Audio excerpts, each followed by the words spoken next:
All right, everybody, it's Friday. Welcome once again to the podcast of Death Church Radio. And what I'm going to be talking about this week is a few different things. This is going to be the new opening segment. And I'm going to be talking about a lot of different things from the Bible here. And there's a study book that I've been writing, or not writing, but reading by Charles Swindoll. What I'm going to be doing is doing this beginning segment, then we're going to go into the actual podcast itself. That's going to be roughly about 45 minutes in length.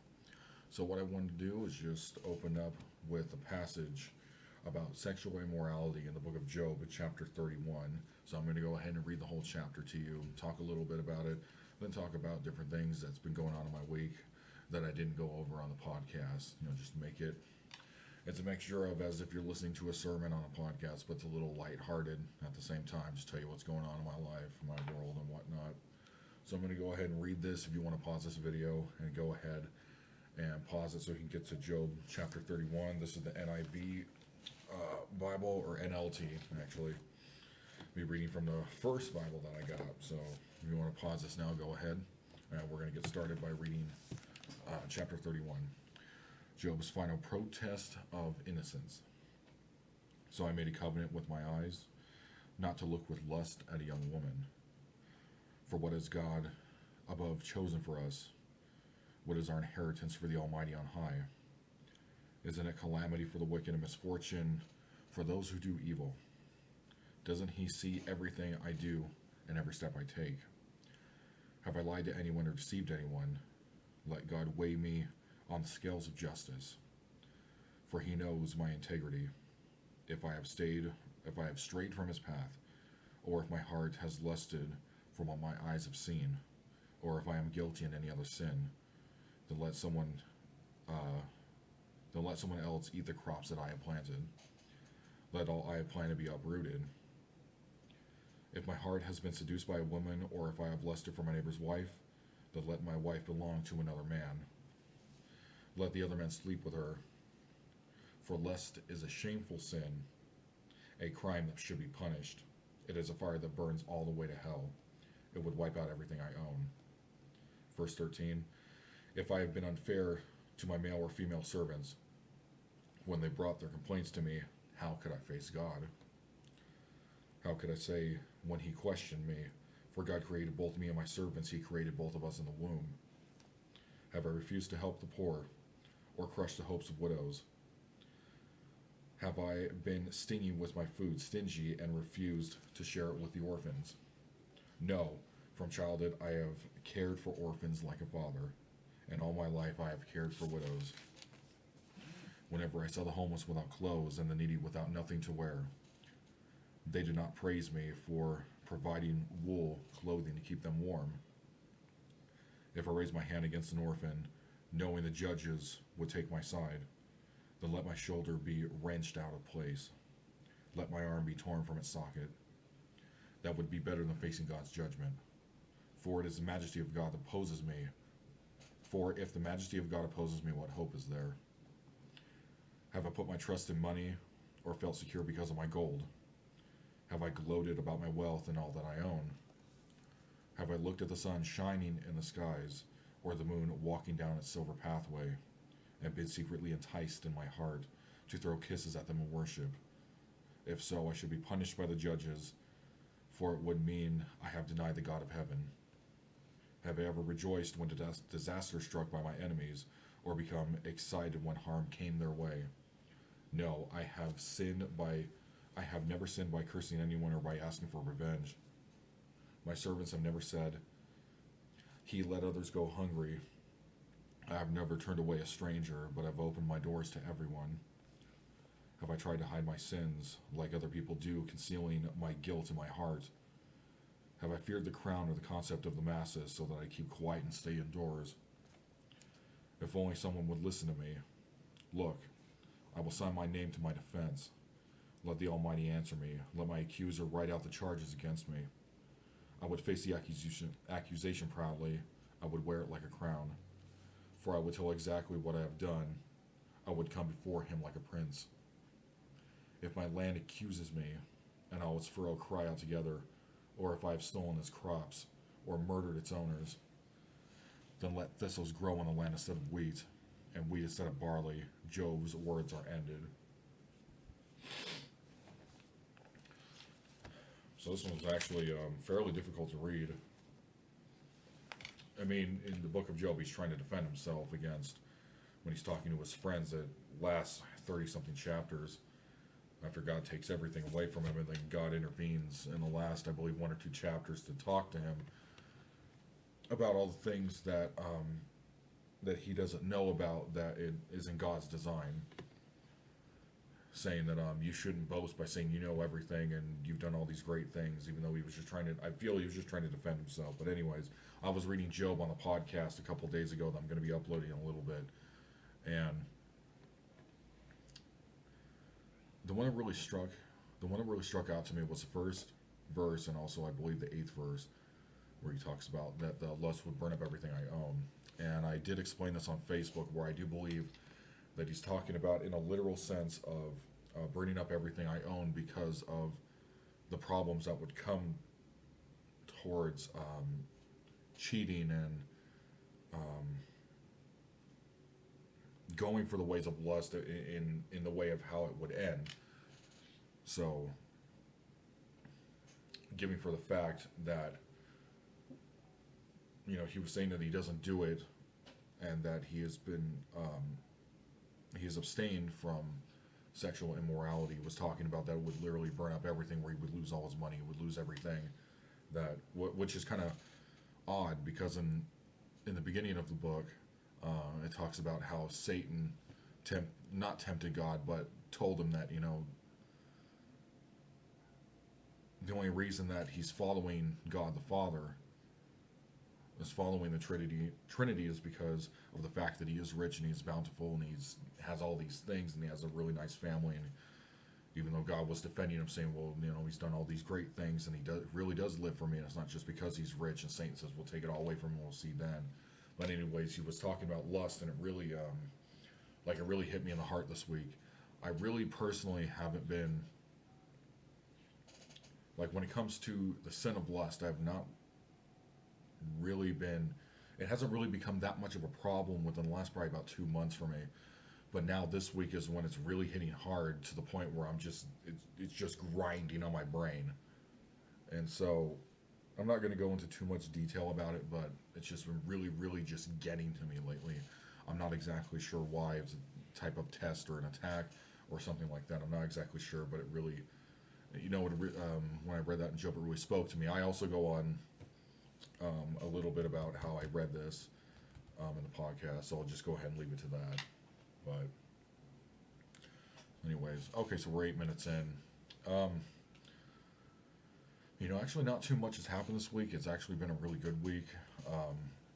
I have not been able to sleep because of personal choices that I've been making, by eating bad foods, you know, drinking soda at night, drinking a lot of green tea at midnight, just really late night cravings. And I've been having this problem in my ear all last night and today. This morning I woke up and I honestly thought I was going deaf, or I had a brain tumor, because I'm a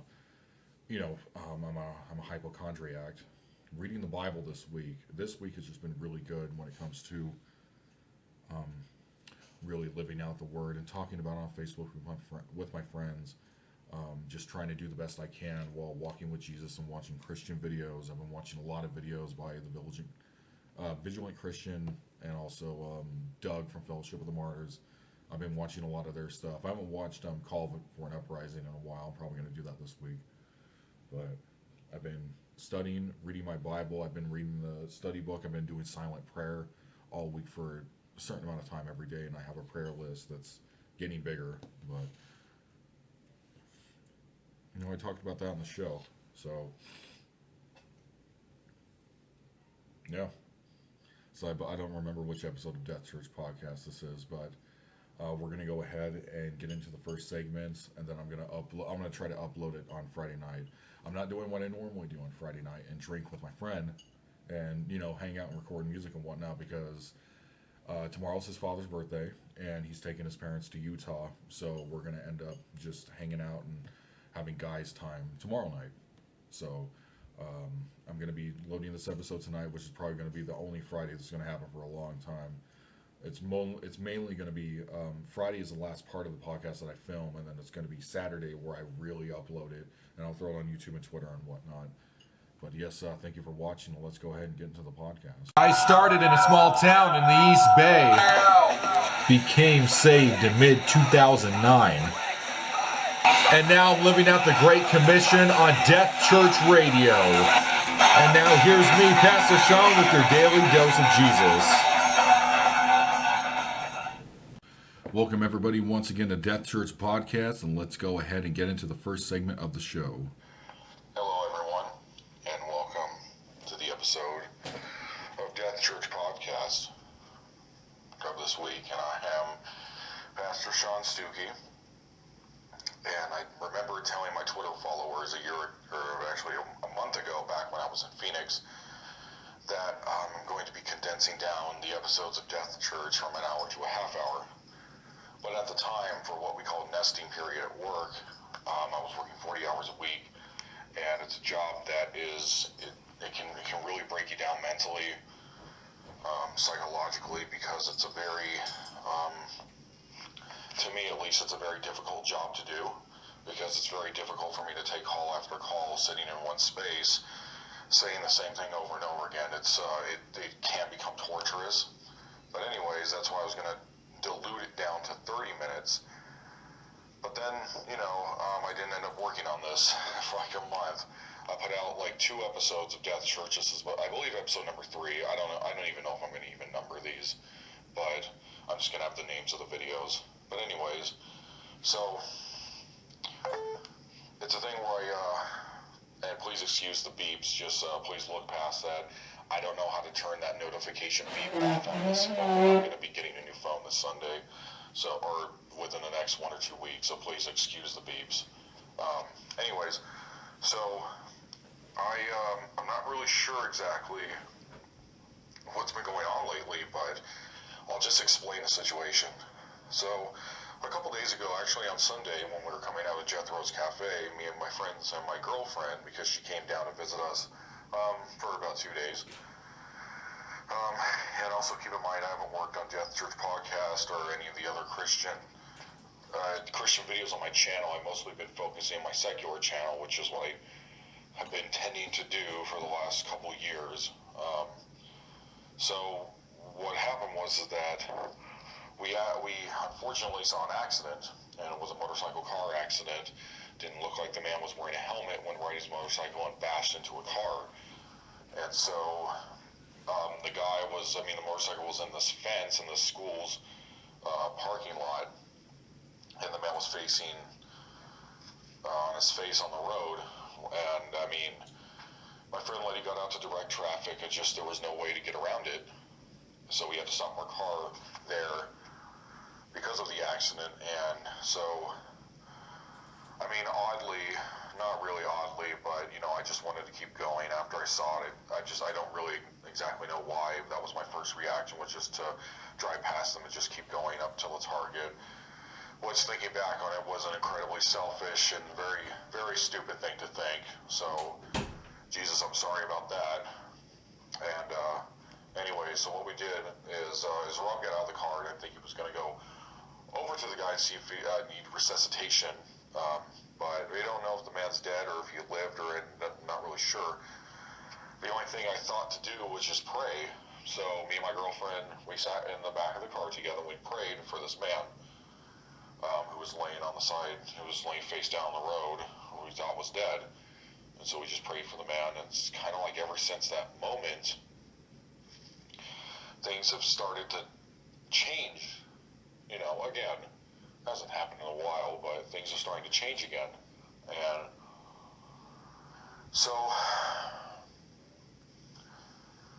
I wouldn't necessarily call my situation a complicated situation with God. It's just that I feel I've been like Jonah from the book of Jonah in the Old Testament, and I've been walking with the Lord for a certain amount of time, then I just walked away and don't want to have anything to do with him again. I was very upset a couple weeks ago when I went to my friend's group because I liked it so much. It's this guy named David that we meet up at this Chipotle here in Tucson with my other friend Jake, and we go over the Bible, and he has a sort of a lesson. He has a lesson plan. It's kind of an open thing, like a kickback type of thing. And but then the next week after that, which happens to a lot of guys, it's just he happens to work on Saturdays when he wasn't sure if he was going to be able to have the day off or not. And with me, my schedule just happens to be Fridays and Saturdays as my days off at my job.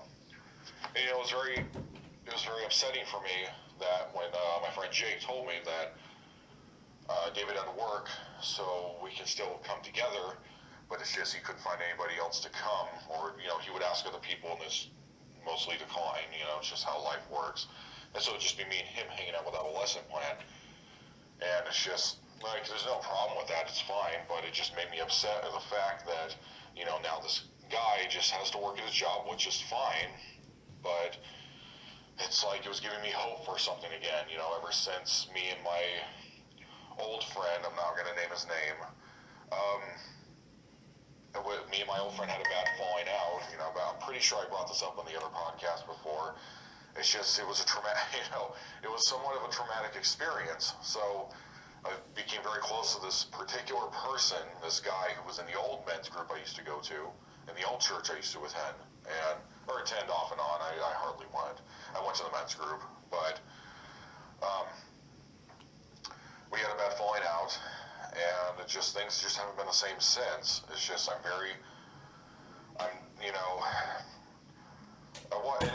so I watched this video just now about this, Doug put out this video on the FOTM website about, he's talking about Calvinism, and he was talking about hyper-Calvinists and the fact that there's so many Christians that are not fighting against denominationalism, or they're not even, most of them probably aren't even aware that it's a problem. And so it's a thing where he was talking about, well, there's a lot of Christians, especially the prosperity types of churches, like, oh, God said he wanted me to buy this Bentley. Oh, God wants me to have this airport at my house. God told me this, God told me that, of like to get these extreme riches. When, you look in the Bible, it's not really in there. So, Jesus was, Jesus, at a point, Jesus was homeless. It was that intense. They don't, people like Kenneth Copeland and, that one woman, Joyce Myers, and, people like that, they're just very, very evil people. But anyways, back to the point, he was saying that, well, you become more with Christ, and what would be considered a blessing is having more scars and scar tissue from the lashes of people hating you because you're the light of the world. Like what happened to Christ, So to rejoice in pain and people attacking you because you're a Christian, because you're living like him and walking him toward, and always keeping your eyes on the cross. So I actually don't really know where I was going with that, because I'm still like waking up right now. But anyway, so I'm just going to say that I have not really been walking in the light of the world, or the light of God, and I keep putting the blame on people and my old friends, or people I used to associate with, even going back into California, when everybody's fallible. There's only one being that's infallible, and it's God. And I just, for whatever reason, for years, just could not stop wrapping my head around the fact that because I kept feeling like I was getting screwed over by people who I thought were my friends, oh, well, therefore Christ doesn't love me. Christ isn't there for me. He's only putting people in my way to hurt me. So, and then I got upset about the fact that this man David had to work off and on, and now I feel I can't trust going there. I mean, I would like to hang out with Jake on Saturdays. I don't have a problem with that. It's just the fact that it's like this trauma where it reminds me, oh, well, the guy who's running the group, oh, he's going to go move to Tennessee again, or he's not even going to respond to me, he's not going to talk to me, his brother's not going to talk to me, or, oh, this person's not going to associate with me anymore for whatever reason, and I don't know why. It's just, you put your faith and trust in people who think you're your friends, that go to Christian churches and walk in the ways of God and read their Bible daily and whatnot, guys, like it says in it's like Proverbs or Ecclesiastes, I'm not really sure, where, it's a three-prong cord is hard to break, type of thing, to have a lot of guy friends that you can meet up with. And, it's not even really the fact that it's the man's fault that he has to go to work. It just is that way. It's really fine, but it's not fine at the same time because it's upsetting. So, anyways, I guess where I'm going with this is it's really hard and difficult for me to trust guys in men's groups. And it's not all guys, because I do have Christian friends that I can trust and are fine. They're doing the best they can. I can think of a couple of them, but it's like the stars have to be perfectly aligned in order for us to even have like a regular Bible study, because I don't feel comfortable going to a church, even though I'm going to try to force it again and go to a church this upcoming Sunday. Just try to do it this time, but it's been really difficult for me. But anyways, back to the original part of my story. I saw the accident, so what me and my girlfriend did, because it was very shocking, we sat in the back of the car and we prayed together. We prayed for the man. I prayed for his salvation. I prayed for his resurrection. Because the first thing that came, I thought, well, if he died and he wasn't saved, and I prayed to give him another chance. So I prayed that the medics would be able to resuscitate him and that God would lift him up and resurrect him again. So, and then I prayed for the living water to come out of me, and that Jesus would take that from me, like it says in the, we're living wells because of the Holy Spirit. And I pray for God to take that out of me and put it into the man. I don't even know if that's biblically accurate, but that's just what came to mind when I saw this accident. So I did that, and for the last couple of days I've just been feeling different. I've been feeling hopeful. I've been feeling good, and I'm feeling good and happy. So, like, even my girlfriend, or my brother had his girlfriend over last night, and she ended up spending the night, and this was one of the first times in a really long time where the first time I woke up in the morning, I actually opened up my old Bible, not the study one, not the New King James Version, the study Bible that I've been using for the last about 2-3 years, off and on, but the old one I used to have that was given to me by my ex-fiance a long time ago, that I completely marked up and lived in. And I opened it and I read Ephesians chapter 2, and then I read this, I went in my closet and I pulled out this Charles Swindoll book on building character, which I also have not done a long time of reading. I mean, I wouldn't say a long time, because I did read 2 different Christian study books within the last, probably 3-month span, where I would do it before I go to work, just to help me cool down and help me stay calm during the work hours. So, things have been changing, I guess. It's like where I want to work on the Death Church podcast, and I want to go back to living for Christ in these things. I mean, I am nervous, and I'm definitely nervous, and I'm a bit scared to go back into these things, because I just never moved on and accepted the fact that men are fallible and that I should rejoice when bad things happen to me, especially if I'm doing the things I do specifically just for Christ and trying to help people, and that just the devil gets to them and they don't know how to handle the situation, like what I've done so many times. And then friendships break up and fall away, and churches fall apart, and then you don't want to go to church, and so many different things have happened. But it's talked about in the Bible, even in the video I just watched that Doug put out, that it's a part of the Christian life. I even saw that in the Vigilant Christians video yesterday, where he's talking about a verse from 1 Timothy stating that these things are going to happen. You're going to be martyred, covert and overt, whatever that means, and whatever happens in the situation. And I should have done what I was supposed to do and rejoice in it. Not necessarily, you can't be happy about these things, but you can rejoice in the fact that, well, now more scar tissue is built up. Well, now because I was, theoretically beat with the cat of 9 tails, just like Jesus, even though I felt, it's always these situations, most of the time, and at least in the past, where there's these situations that completely confused me, and it's like, why did this happen? Excuse me, why did this fall apart? Why did this person hurt me? why can I not trust this person anymore? It's like all, just these things, it's like over and over and over again. And I'm sure a lot of it had to do with my personal choices, but there was a lot of times where I honestly felt I didn't do anything wrong, and I didn't see the backstab coming, or I didn't see this event that was about to partake.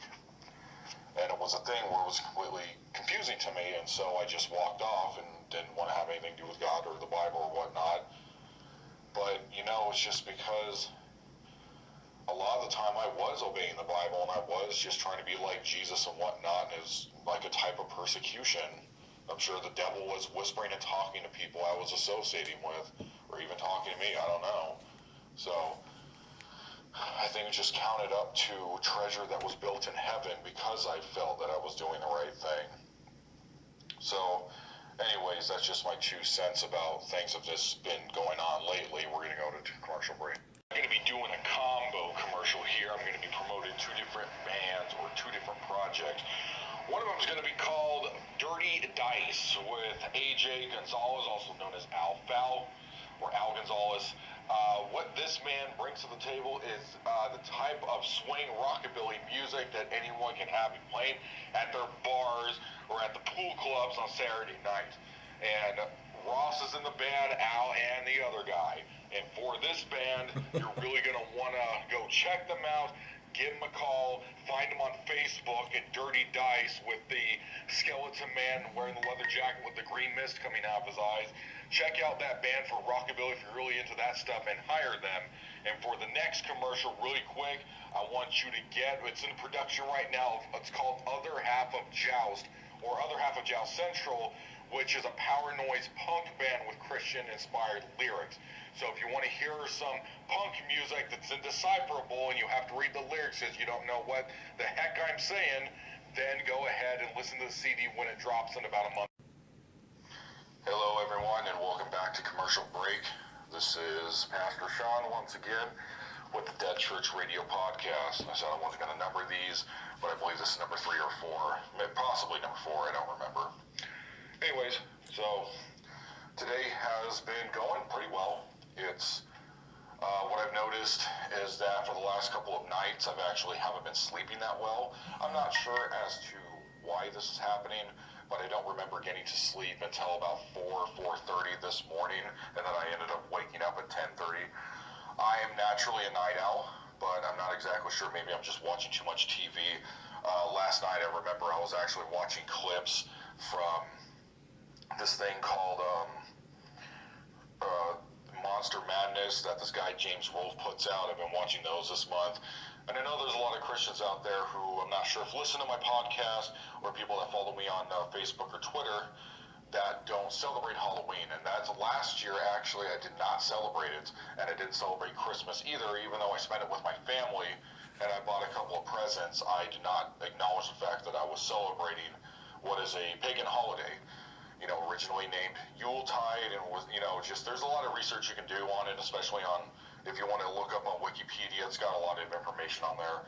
Wikipedia is not a credible source exactly, but at the same time, it is okay. For the most part, I believe, to use Wikipedia until someone corrects you. But anyways, I was watching Monster Madness, and we're talking about this movie that I own, that I keep in my room next to my computer, called Eraserhead, that was written in it came out in 1977, I think, 78, something like that.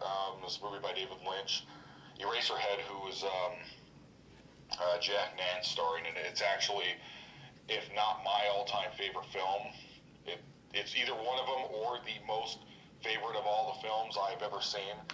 It's I think I've seen the film like 7 times. I've seen it a lot in the last probably about 5 years. So anyways,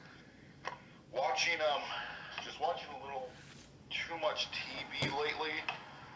I'm just not, because there's a lot of times where I'm just laying down and watching TV and I'll just start falling asleep watching YouTube. My brother watches a whole lot of Hulu, and he watches a whole lot of Netflix and whatnot, and so does my friend Rob. Actually, a lot of people do that, or they'll just go on the movie channels, like on HBO or whatever. I'm more of an independent guy. Like, instead of theatrical films, I prefer Sundance films or independent films. And just like that, I prefer more of things that are made by hand by a single person or a couple of different people in a realm of YouTube and, you know, independent videos and whatnot. So I've been watching Monster Madness, and I'm just, you know, I don't know why I'm just not able to fall asleep. I remember clicking on the thing off the TV last night when I was still laying on the couch for a couple hours and said, oh, 2 a.m., and I still wasn't tired. I was like, oh, this isn't good. I don't know why. So, you know, whatever, it's okay. But I already feel like I'm starting to slip again, because yesterday I was, or not yesterday, but on the first part of the podcast, I was talking about how I was able to wake up and actually grab my Bible and read it, the old Bible. And so I'm already feeling like I'm supposed, like, I mean, I'm not supposed to, but I already feel like I'm starting to fall off again, like, fairly quickly, where I'm just kind of starting to get back into the old mindset, back into the old me. But I just have to remember, you know, we are a new creation as Christians. We are new beings. So I just need to keep that in my daily mindset. And I'm also praying about churches. I mean, if you listen to this podcast and you say, oh, well, Pastor Sean, I actually go to a pretty awesome church that's doctrinally sound, theologically sound. You know, they talk a lot about Jesus. It's a good church, you know, and whatnot. Go ahead and hit me up. Just send a message to my email, StukeySean@pmcollege@yahoo.com, all lowercase, or just send me a message on Facebook or wherever you listen to this. And I would just like to, I guess, throw that line out there saying I would like to start going back to church. Now, I told myself in my prayer listening this morning that, well, I wrote yesterday that I want to be able to go back to a Wednesday night service and either a Saturday night or Sunday morning service. Well, because of my job and the fact that I work from 4:30 to 8:30 on Wednesdays, I'm not able to go to any Bible studies or any church services on Wednesday nights. So I'm thinking I'll just have to watch a YouTube video of a Christian video. Like, I was thinking of just either watching more Vigilant Christian videos or FOTM1 videos, you know, just whichever, instead of going to a church. And so, but my days off are Fridays and Saturdays. So I was thinking, because I don't work until 4 on Sundays, I can still go to the men's group with Jake and just continue to try that out until either that grows or David maybe is able to get days off from his job, which has been a thing that's been, you know, it's been somewhat of a complicated situation, but I'll go ahead and get a hold of Jake. I was even going to ask him if there's a possibility that I could be the pastoral intern for a men's group, and I would craft and mold my own sermons throughout the week and teach for a men's group at the Chipotle if Dave is not able to attend. I haven't brought it up yet, but I will eventually bring it up.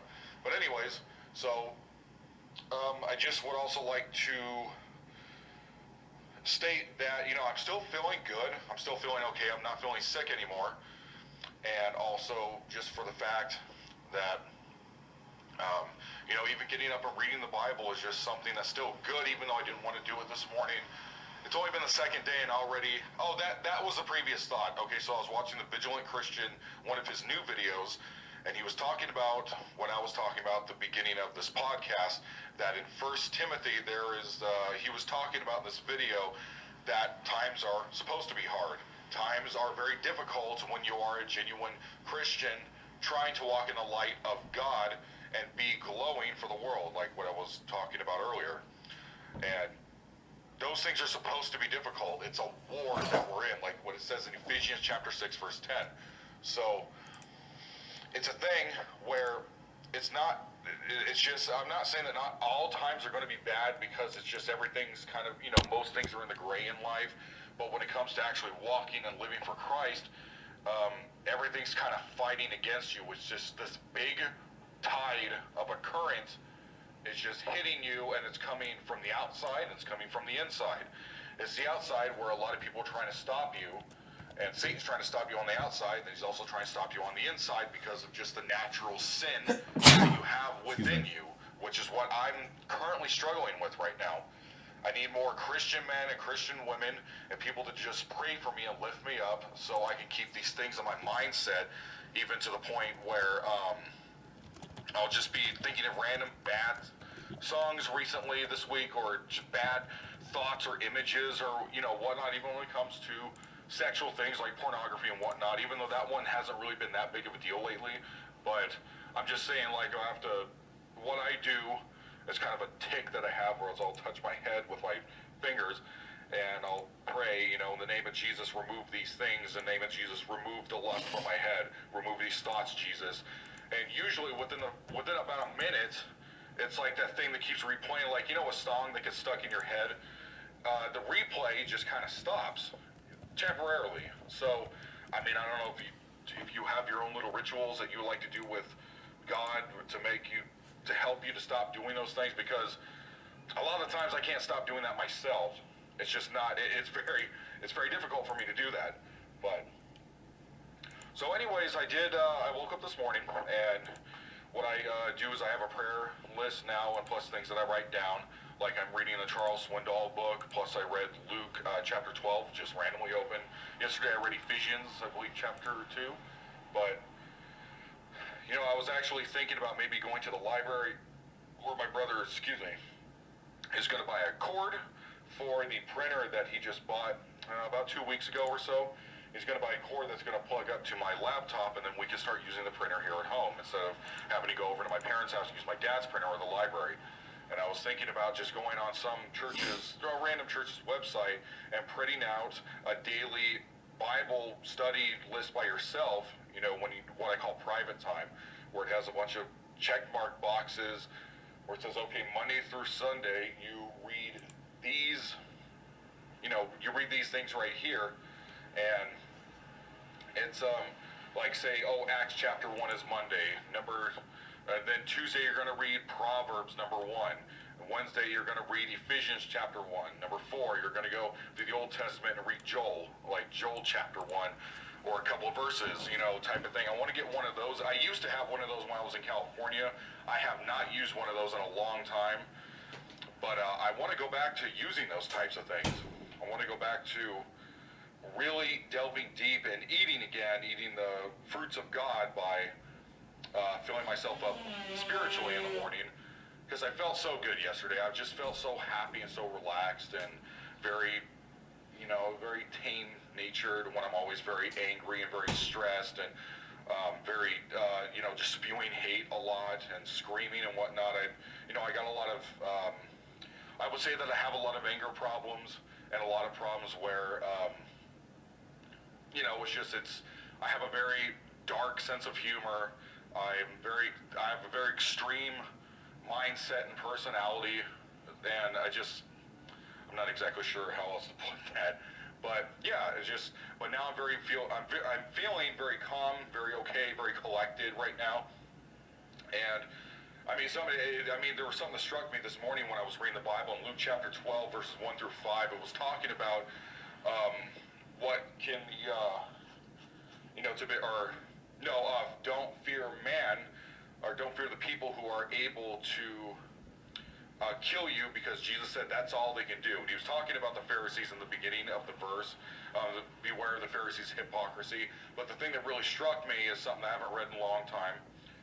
And it is, I believe it was verse 2 and 3 that went to 5, where it was talking about the fact that you shouldn't fear what can kill the body. So people who threaten to kill you, Jesus was saying that's all they can do after that. After they kill you, or do whatever they do to you and you lose your life, he said, do not fear people who can do that to you.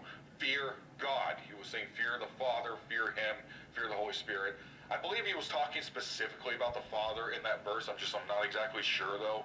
If you want to just send me a question or put a link in the comments down below and just explain that to me. But because I haven't read the verse in a really long time. But he was talking about fear what can kill both body and the soul. You should fear what can kill you physically, and then throw your body into hell, which is God. And so that one was really hitting me hard, and also was talking about the darkness that can consume you. Not consume. No, that's a different thing I'm thinking of. More of the fact, or more so of, you should fear what is able, you should fear about your actions, because it was talking about everything that is in the darkness will come to the light, and everything that has been whispered in closed private places will be shouted from the rooftops, a type of thing like that. Sorry, I'm losing my train of thought here. I think I need to eat. But that's what, so Jesus is talking about, that everything of the darkness that is bad and things that you hold on to and the actions that you, portray. I believe he more so was talking about people that are unbelievers. I'm not exactly sure if he's talking to people that are saved, the believers, or unbelievers, but he was also, he was talking about that. So, I'm sorry, I'll just stop there because my mind is now shutting down. So, okay, I just need some more coffee here. It's cold. So, that's what's been going on today, even though yesterday actually was pretty nice going to work. I've been writing this new book that is very crazy. It's just, it's a very secular novel that I'm writing. I'm just writing it for fun. I don't think I'm going to publish it. It's just for fun, though.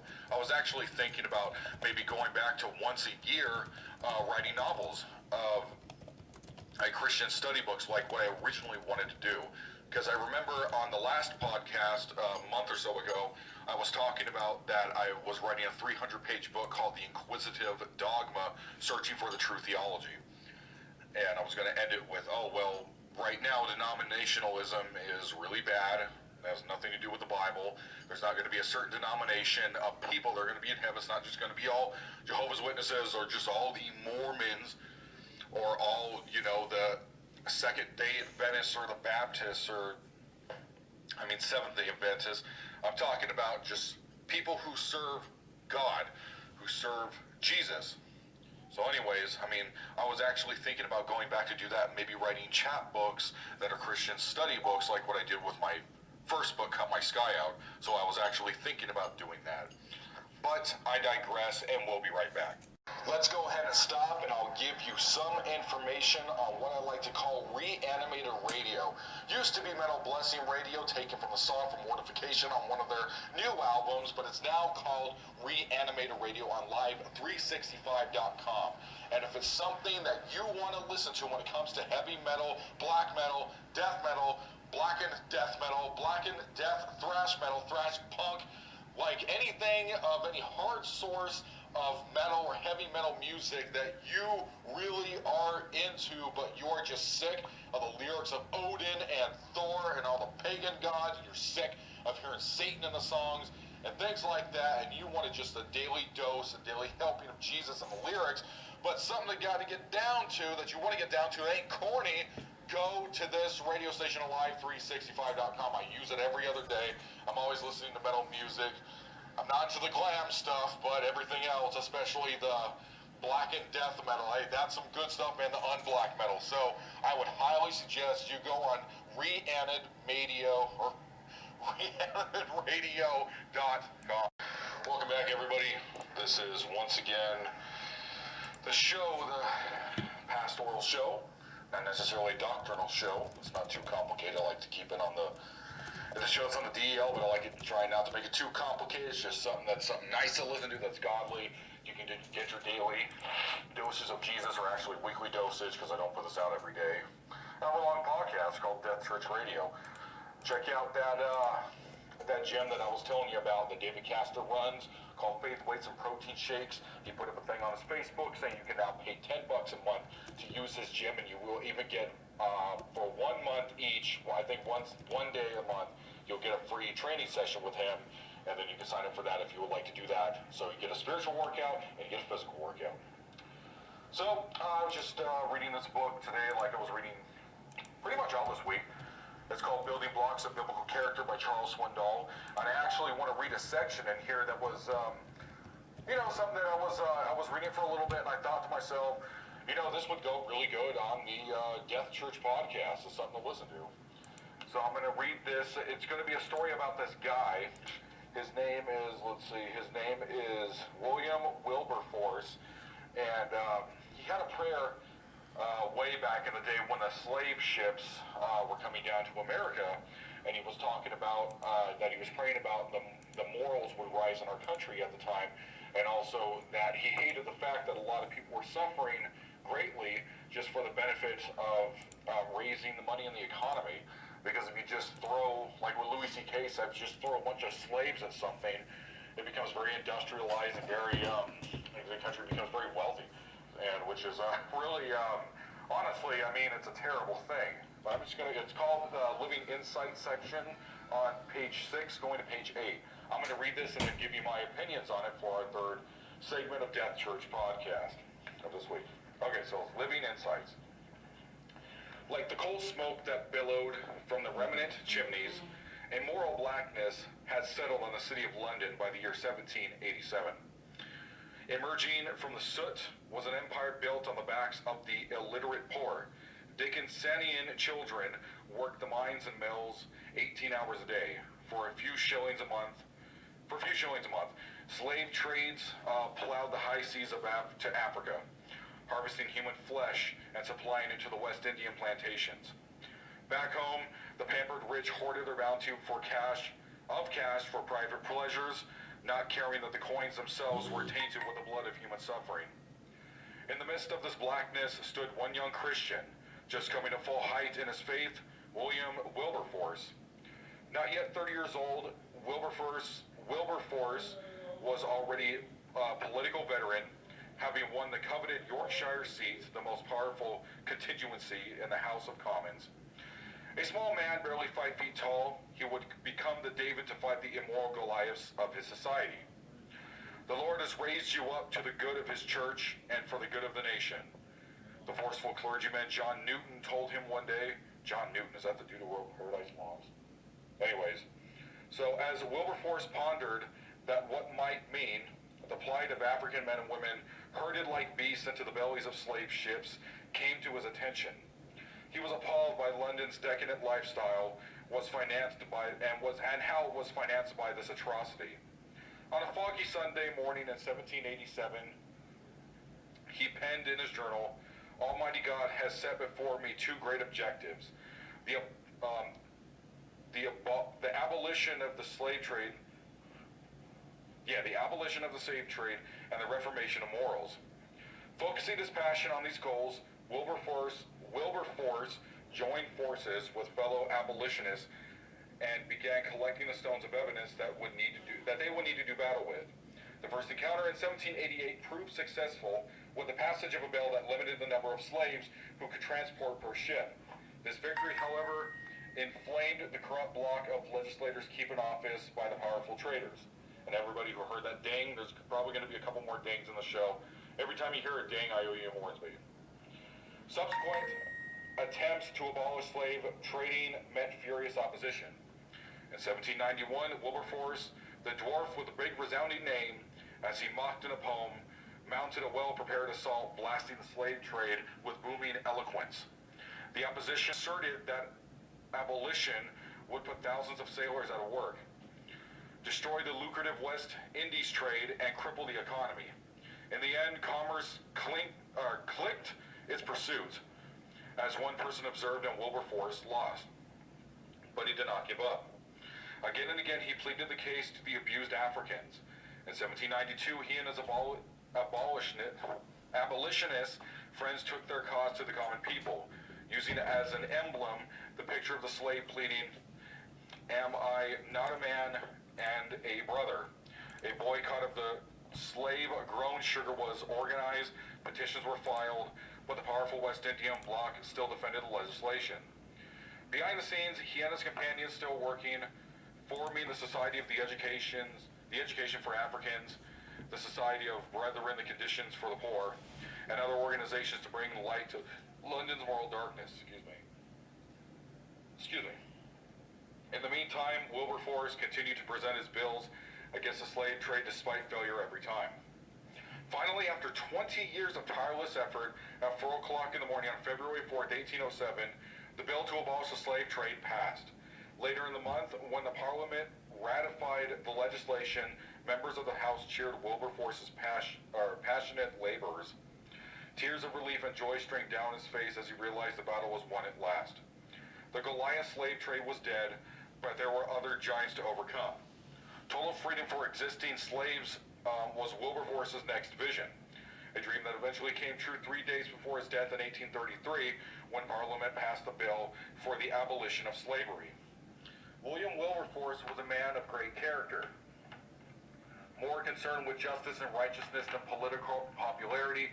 He risked all to stand what was for he risked all to stand for what was right.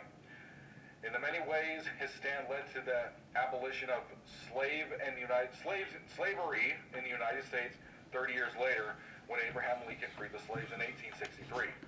Displaced Africans around the world can trace their liberty to William Wilberforce and his thundering voice to freedom.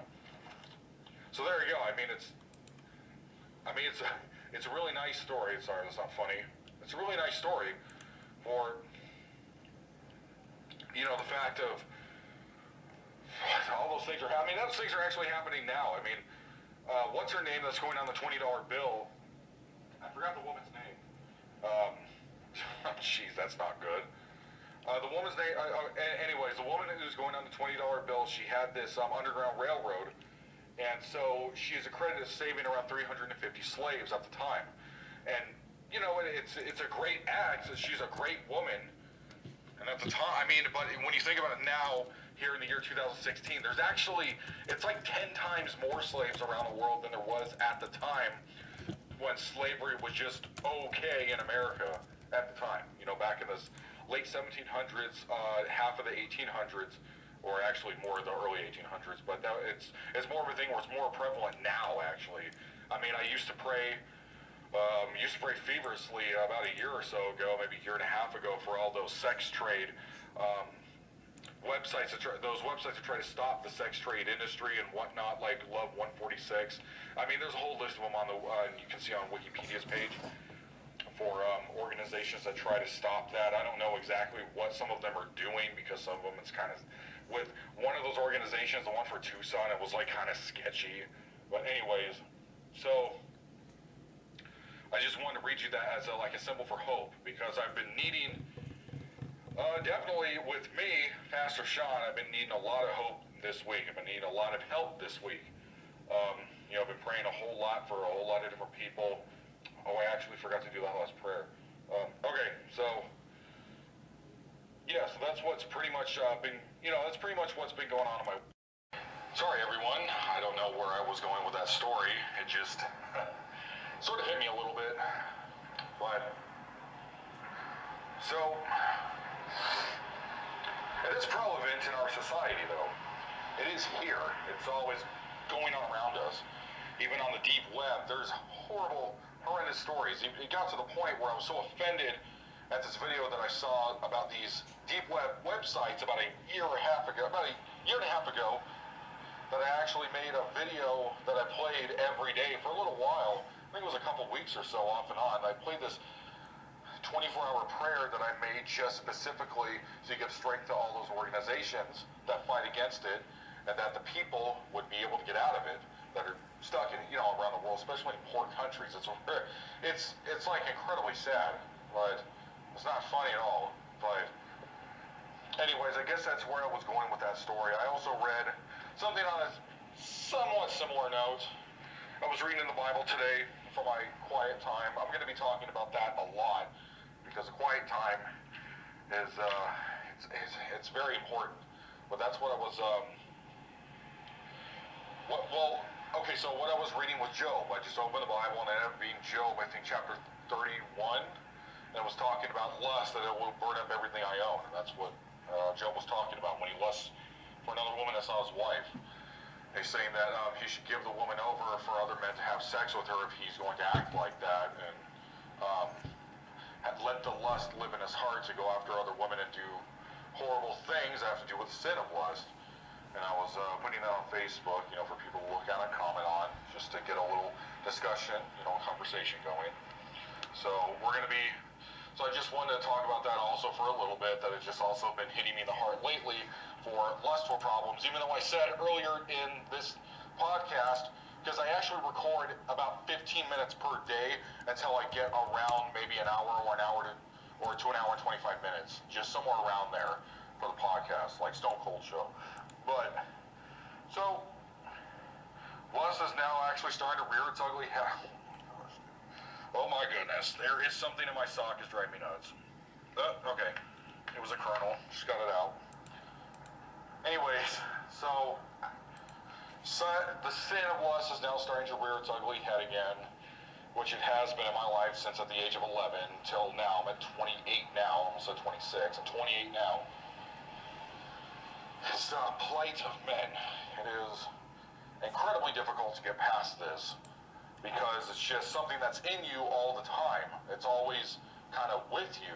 So anyways, it's something to definitely pray for. I mean, if you need to have prayer for anything like this, or I mean, just anything, just hit me up on my not my website, but my Tumblr, my Facebook, whatever, Twitter. I mean, the Twitter one's actually the Facebook's the one I use the most, but Twitter's like the second. So you hit me up on any of them if you need prayer for anything. So we're gonna go to the last segment of the show, and here is your next commercial break.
You put on a suit, brother.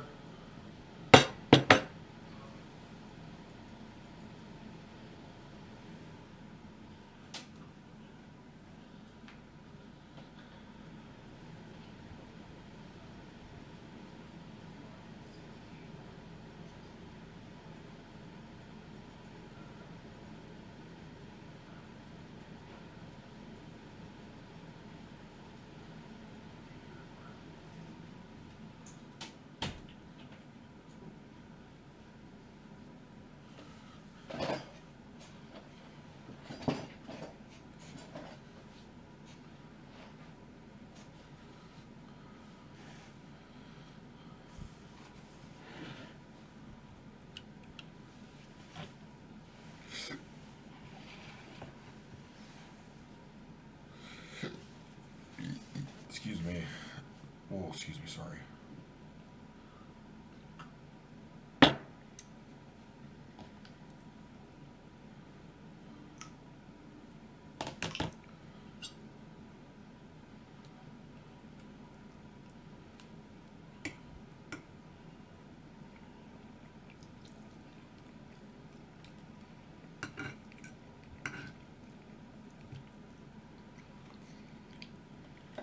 Hey, that's pretty good.